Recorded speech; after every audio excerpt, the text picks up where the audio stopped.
নমস্কাৰ আজি হৈছে 17 নৱেম্বৰ সোমবাৰ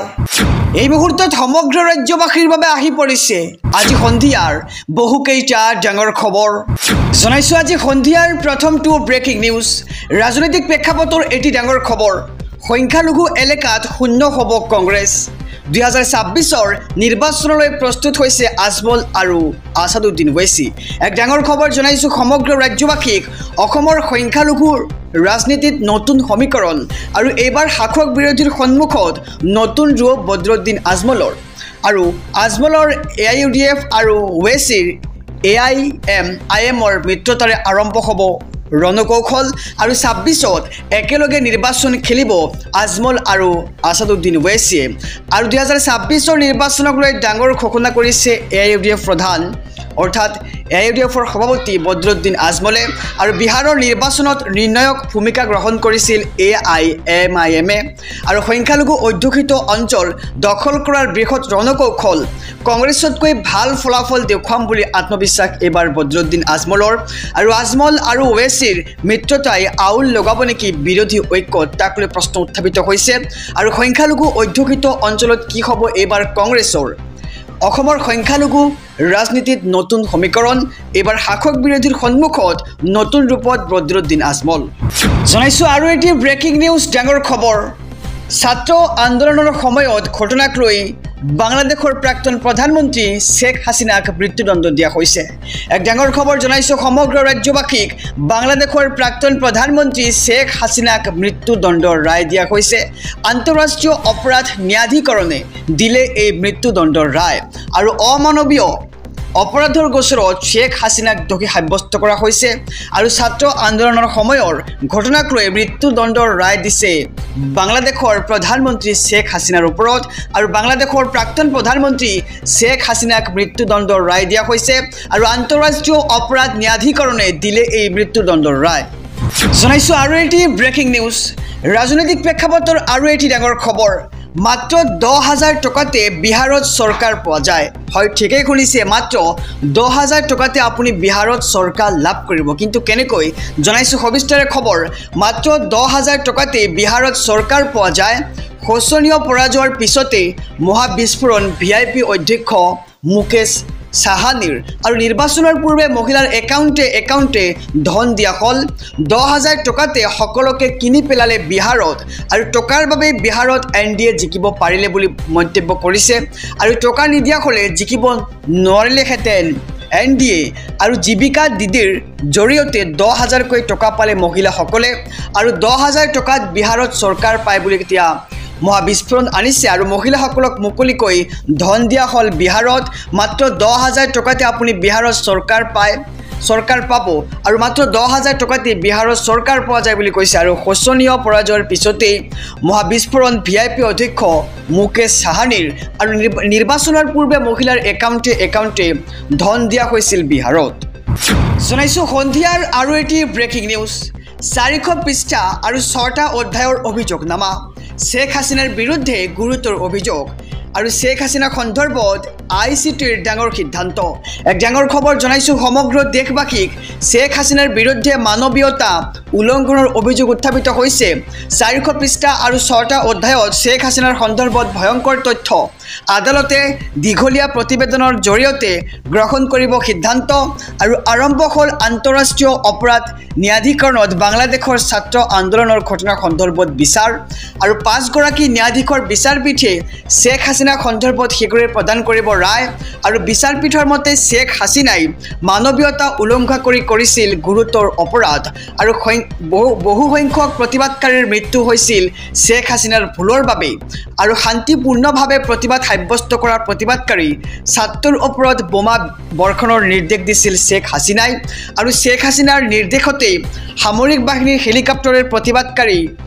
প্ৰতিবাদী শিক্ষাৰ্থীক নিক্ষেপ কৰিছিল বোমা আৰু মন্ত্ৰী হুছনুল হকৰ সৈতে শেখ হাসিনাৰ টেলিফোনিক বাৰ্তালাপো মুকলি আদালতৰ মজিয়াত আৰু প্ৰতিবাদস্থলীত হিংসা বিয়পোৱাত উচতনি যোগান ধৰা মন্তব্য স্পষ্ট হৈ পৰিছে আৰু বাৰ্তালাপ স্পষ্ট প্ৰতিবাদী ছাত্ৰসকলক সন্ত্ৰাসবাদীৰ সৈতে তুলনা কৰিছিল শেখ হাসিনাই আৰু প্ৰতিবাদস্থলীত অধিকাংশ লোকৰ মৃত্যু হৈছিল নিৰাপত্তাৰক্ষীৰ বন্দুকৰ গুলীতেই আৰু হাছিনা চৰকাৰৰ দিনত সেনা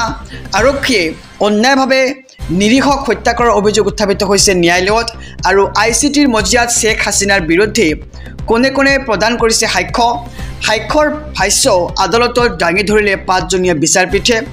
আৰু শেখ হাছিনাৰ বিৰুদ্ধে দাখিল কৰা অভিযোগনামাৰ ওপৰত আৰু অধিক বিচাৰ প্ৰয়োজন বিচাৰ প্ৰক্ৰিয়া দীঘলীয়া হোৱাৰ সম্ভাৱনা আৰু আদালতৰ ৰায়লৈ অপেক্ষা কৰিব লাগিব জনসাধাৰণে ইয়াৰ বিপৰীতে ICTত জমা দিয়া তথ্য ভুল বুলি দাবী শেখ হাছিনাৰ আৰু হাছিনাৰ ঘটনাৰ তদন্তক লৈ বাংলাদেশত অব্যাহত আছে উত্তেজনা আহিছো অনেক খবৰৰ মাজলৈ জুবিন গাৰ্গৰ অবৰ্তমানত প্ৰথমটো জন্মদিন অবিশ্বাস্য হলেও 53 সংখ্যক জন্মদিনত জুবিন গাৰ্গ আৰু নাই কোৰ্টৰ বাস্তৱক মানি লৈ জুবিন অনুৰাগীয়ে পালন কৰিব জুবিন গাৰ্গৰ 53 বছৰীয়া জন্মদিন মায়াবিনী গীতেৰে জুবিনক সোঁৱৰিব জুবিন অনুৰাগীয়ে মায়াবিনী ৰাতিৰ বুকুত উজাগৰে থাকি স্মৰণ কৰিব হিয়াৰ আমঠু জুবিন গাৰ্গক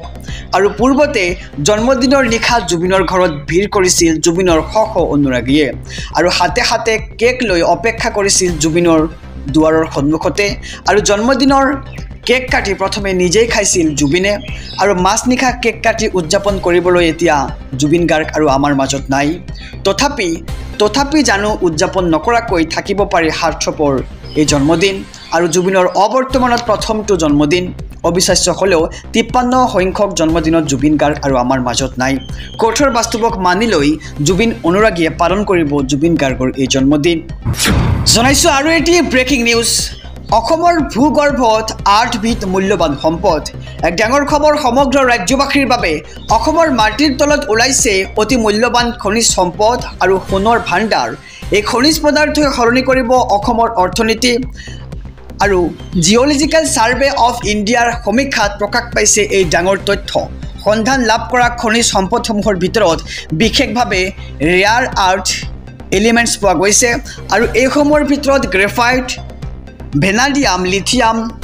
কোবেল্ট আদি আৰু যিসমূহ পদাৰ্থই বেটাৰী চুম্বক সেমিকণ্ডাক্টৰ আদিৰ আন্তঃগাঁথনি নিৰ্মাণত সহায়ক হ'ব আৰু ধুবুৰী গোৱালপাৰা কাৰ্বি আংলঙত অমূল্য খনিজ সম্পদৰ সন্ধান লাভ কৰা হৈছে ধুবুৰীৰ চান্দৰডিঙাত পোৱা গৈছে 18.29 মিলিয়ন মূল্যৱান খনিজ পদাৰ্থ আৰু নগাঁও আৰু কাৰ্বি আংলং জিলাত পোৱা গৈছে স্ফটিক আৰু চিলিকাৰ সন্ধান আৰু সোৱণশিৰি নদীৰ বুকুত সোণৰ সন্ধান লাভ কৰা হৈছে সমগ্ৰ উত্তৰ পূবত মুঠ 38টা খনিজ সম্পদৰ ভাণ্ডাৰ লাভ কৰিছে ভূতাত্ত্বিক বিভাগে আৰু গোলাঘাট আৰু কাছাৰতো চিলিকাৰ ভাণ্ডাৰৰ সন্ধান পোৱা গৈছে জিঅলজিক্যাল সাৰ্ভে অফ ইণ্ডিয়াৰ জৰীপত প্ৰকাশ পাইছে এই ডাঙৰ তথ্য আৰু অসমৰ মাটিৰ তলত ওলাইছে অতি মূল্যৱান খনিজ সম্পদ আৰু সোণৰ ভাণ্ডাৰ জনাইছো আৰু এটি ডাঙৰ খবৰ জনজাতিকৰণ লাগিবই প্ৰান্তে প্ৰান্তে ৰাজপথলৈ ওলাই আহিল হাজাৰ হাজাৰ লোক বিজেপি চৰকাৰক হুংকাৰ দি পুনৰ ৰাজ্যত বিশাল প্ৰতিবাদ জনজাতিকৰণৰ দাবীৰে ৰাজপথলৈ ওলাই আহিল হাজাৰ হাজাৰ খিলঞ্জীয়া বিজেপি চৰকাৰৰ বিৰুদ্ধে ৰাজ্যৰ প্ৰান্তে প্ৰান্তে জোৰ সমদল কাৰ্যসূচী সদৌ টাই অসম ছাত্ৰ সন্থাৰ বিশাল প্ৰতিবাদত কপিল শিৱসাগৰ আৰু হাতে হাতে জোৰ লৈ তলাতল ঘৰ প্ৰাংগণৰ পৰা বৃহৎ প্ৰতিবাদী সমদল ইফালে কলিয়াবৰত ওলাই আহিল নগাঁও জিলা কোচ ৰাজবংশী ছাত্ৰ সন্থা আৰু 3 সহস্ৰাধিক লোকৰ জোৰ সমদলত কপি উঠিল কলিয়াবৰৰ ৰাজপথ লোকৰ জোৰ সমদলত কপি উঠিল কলিয়াবৰ আৰু 26ৰ নিৰ্বাচনৰ আগত জনজাতিকৰণ নকৰিলে জংগী আন্দোলনৰ হুংকাৰ প্ৰদান কৰা হৈছে আৰু বিজেপি চৰকাৰক হুংকাৰ দি পুনৰ ৰাজ্যত বিশাল প্ৰতিবাদ